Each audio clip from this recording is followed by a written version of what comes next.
जय भीम साथियों, आपसे मैं बात कर रहा हूँ एक बहुत ही गंभीर घटना। ऐसी घटना है जो मानवता को झकझोर रही है और हमारे समाज में आज की जो स्थिति है, समाज, सरकार और प्रशासन में जाति का जहर कितना मजबूत है।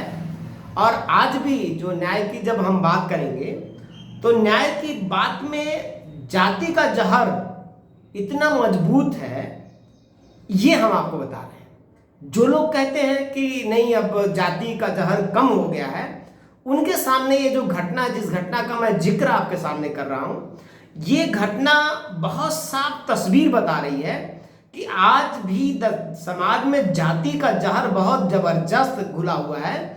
और ये जाति का जहर किसमें ज्यादा है? जो मजबूत लोग हैं, जो अपने आप को ऊंची जाति के लोग कहते हैं, वही जाति के जहर को बचा के रखना चाहते हैं।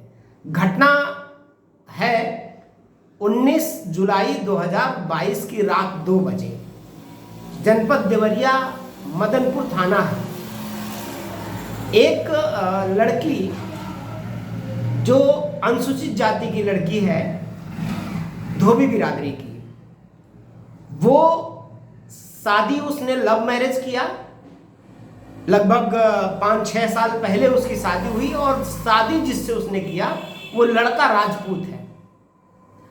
और मदनपुर थाना क्षेत्र के अंतर्गत जिस गांव का वो लड़का है, तो ये लोग दिल्ली के आसपास में शादी करके कुछ दिन बाद इधर घर पे आए थे।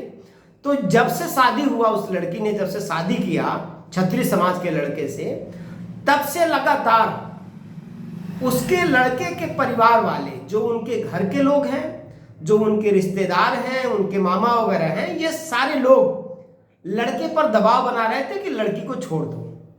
लड़का अपनी पत्नी से प्रेम करता है, अपनी पत्नी के प्रति काफी सम्मान करता है और इन लोगों के लव मैरिज के बाद एक बच्ची भी है, लगभग 4-5 साल की एक बच्ची भी है। ये लोग कुछ दिनों के बाद गांव पे आए, तो गांव पे परिवार के लोगों ने लगातार उनको प्रताड़ित किया और ये लोग उनको 2 कमरा, बड़ी लड़ाई के बाद तो वो लोग 2 कमरा दिए भी, जिसमें बिजली कुछ नहीं था। और किसी तरह से ये लड़की अपने पति के साथ वहां पे रहती थी, एक बच्ची के साथ रहती थी, एक बच्ची जो उसका लगभग 4-5 साल की बच्ची उसके साथ। और ये लोग लगातार मतलब उस परिवार को प्रताड़ित कर रहे थे, लड़की पे दबाव बना रहे थे कि ये भाग जाए यहाँ से, और लड़के पे दबाव बना रहे थे कि ये इसको छोड़ दे। इसके पहले भी जो 19 जुलाई को घटना हुआ, उस लड़की के ऊपर रात में 2 बजे लामबंद होकर लोगों ने पूरा हमला कर दिया। और हमला किया तो लड़की भी वहीं सोई है, उसका पति भी वहीं सोया है, तो पति पर भी हमला हुआ। लेकिन जातीय जो उनका प्रेम है, इसलिए पति का थोड़ा बचाव करते हुए हमला हुआ। लेकिन लड़की पे इतना गंभीर तरीके से हमला किया गया कि लड़की को चाकू मारा गया। और ये वीडियो भी वायरल है, ये तस्वीर भी वायरल है कि चाकू भी मारा गया और लड़की को पीटते पीटते फिर बाद में उसके प्राइवेट पार्ट में डंडा, बांस का डंडा भी डाला गया और राड भी डाला गया। एकदम क्रूर, मतलब इस घटना के प्रति उस जो लोगों ने ये घटना को अंजाम दिया है, उनको अगर फांसी से भी आगे कोई सजा होती तो वो सजा के वो पात्र हैं। इससे कम सजा नहीं होनी चाहिए उनको। 2 बजे रात को हमला किया गया, उस लड़की को जान से मारने की पूरी कोशिश की गई और उसके प्राइवेट पार्ट में राड डाला गया, फिर लकड़ी डाली गई और किसी तरह से उसका पति जो 4 साल 5 साल की बच्ची, उसको लेकर भागा, अपना जान बचाया। बाद में उसने पुलिस को इन्फॉर्म किया, पुलिस आती है, फिर बाद के दिनों में FIR दर्ज होता है। तो ये जो घटना है, और अभी तक गिरफ्तारी सिर्फ एक आदमी को हुई है और अभियुक्त इसमें कई लोग हैं। और मजे की बात ये है, ये एक मतलब कितनी क्रूरता की बात है कि जो लोग इस घटना को अंजाम दे रहे हैं वो बीजेपी का एक बड़ा नेता हरिनारायण सिंह, भाजपा का, वहां का किसान मोर्चा का मंडल का अध्यक्ष है। ये उसके परिवार का मामला है, वो उसका भतीजा है वो लड़का। और ये लोग, इनको ये लग रहा था कि शेड्यूल कास्ट की लड़की के साथ इसने शादी किया है, इनके जातीय अहंकार इनके सामने आ रहा था, इसलिए इन लोगों ने ऐसा अंजाम दिया। और ये घटना पहली बार नहीं हुआ उसके साथ। आश्चर्य होगा कि इसके पहले भी कई बार उन लोगों ने कोशिश किया, हमलावर जो आज अभियुक्त लोग, इसके पहले भी कई बार उस लड़की के ऊपर हमला किया गया है, उस लड़के के ऊपर हमला किया गया है, और इसकी लिखित सूचना उन लोगों ने थाने में भी दिया, संबंधित जिले के एसपी को दिया। और यही नहीं, दो बार मुख्यमंत्री जी से मिल करके जनता दरबार में मुख्यमंत्री जी के हाथों में उस पीड़ित लड़की ने अपना एप्लीकेशन दिया, लेकिन कोई कार्रवाई नहीं हुआ। कोई कार्रवाई नहीं हुआ। क्यों नहीं हुआ? अब मुख्यमंत्री जी संभवतः उनकी जाति का भी मसला था, हो सकता है उनका भी स्वाभिमान ऐसा बना हो कि ये शेड्यूल कास्ट की लड़की और राजपूत के लड़के से शादी कर लिया, इसलिए उसको सजा मिलना चाहिए।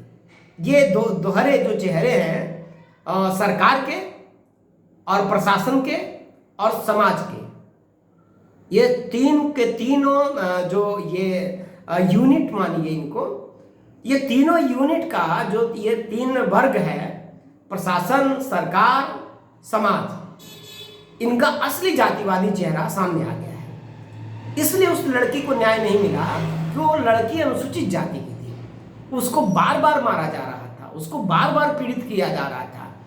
और अभी भी सरकार कहाँ है, प्रशासन कहाँ है? ये वही सरकार है जो रातों रात लोगों को गाड़ी पलटा करके मार देती है, इनकाउंटर कर देती है।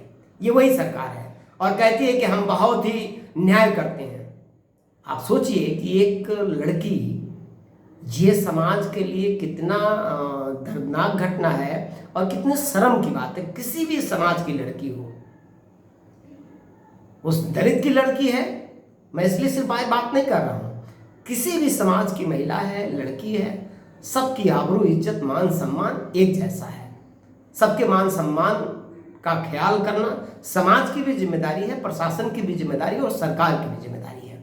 यहाँ सरकार ने भी उस लड़की के साथ अन्याय किया, समाज ने अन्याय किया, प्रशासन ने उसकी बात सुनी नहीं। इसलिए साथियों, ये एक चेहरा है समाज का और दलित समाज के लोगों को मैं आगाह कर रहा हूँ कि अभी भी समय है। आपको जो सरकार बरगला रही है कि हमने आपके समाज के लोगों को राष्ट्रपति बना दिया, हमने आदिवासी समाज की महिला को राष्ट्रपति बना दिया, ये सिर्फ दिखावा कर रहे हैं। इस घटना से आपको बहुत कुछ समझ लेना चाहिए।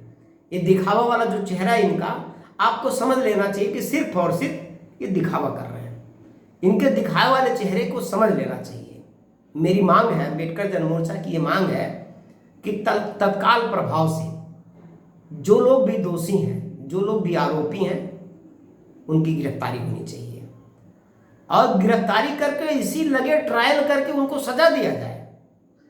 अगर जमानत भी मिल गया तो समझो सरकार इसमें बहुत घोर बेईमानी कर रही है।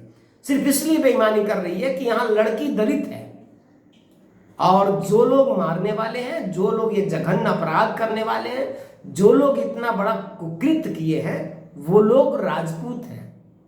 अगर न्याय में देरी होता है तो समझ लीजिएगा कि सरकार की संवेदना मर चुकी है। सरकार के अंदर कोई संवेदना नहीं है। मुख्यमंत्री जी हैं, वो अपने आप को योगी कहते हैं, वो अपने आप को संत कहते हैं। अगर संत होंगे, अगर योगी हैं, अगर न्याय जिंदा होगा तो इस बेटी को न्याय दिला देना, क्योंकि एक बेटी, एक दलित की बेटी का सवाल नहीं है। ये समाज के हर महिला के आबरू के सम्मान का मसला है। ये हर वर्ग के महिलाओं को, बेटियों के मान सम्मान का मसला है। उसने शादी कर लिया, कोई गुनाह नहीं किया। उस लड़के को भी मैं उसके हिम्मत, उसके हौसले का, उसके विश्वास का भी मैं सराहना करता हूँ। उसने शादी किया है, उसने भी कोई गुनाह नहीं किया है और इस कठिन परिस्थिति में भी वो अपनी पत्नी का साथ नहीं छोड़ा।